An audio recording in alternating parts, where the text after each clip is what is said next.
అది సేవకుల లక్షణం ఎలా అవుతుంది? కామన్ సెన్స్ లేదా? హిందువులు గుళ్ళు ఉన్నాయి, తిరుపతి, అన్నవరం, అక్కడేం బలవంతం లేదే.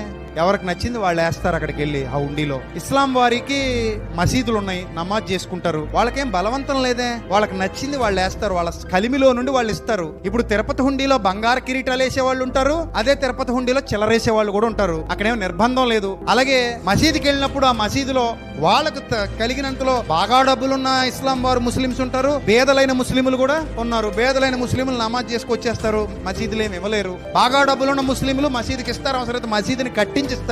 వాళ్ళకి సామర్థ్యం ఉంది కాబట్టి. మరి అలాగే క్రైస్తవ్యంలో కూడా పేదలు ఉన్నారు, ధనవంతులు ఉన్నారు. ఇద్దరు ఉన్నారు లేదా చెప్పండి? ఇక్కడ ఉంటారు కదా. ఒకవేళ మన సంఘంలో ఎవరైనా పేదోడు అన్నం లేకుండా ఉంటే డబ్బులు ఉన్నోడు అన్నం పెడదాం. నిర్బంధం చేయకూడదు, తప్పు. వాడి దగ్గర దోచుకోవడం ఏంటంటే తప్పు. నీ దగ్గర ఫుల్ గా డబ్బులు పెట్టుకుని లేనోడి దగ్గర పిండుకోవడం ఏంటి దౌర్భాగ్యుడా అని దేవుడు అంటాడు ఒక రోజు. అది బోధకుడైనా విశ్వాసైనా. ఇతర విశ్వాసాలకు చెందినోళ్లే అంత నియమ నిబద్ధత కలిగి ఉంటే క్రైస్తవులుగా, క్రీస్తు ప్రేమ కలిగిన వారంగా, ప్రాణమిచ్చాడు నా కోసం యేసుక్రీస్తు అని చెప్పుకుంటున్న వారంగా హీనాతిహీనంగా బ్రతికితే వాళ్ళు నవ్విపోరు.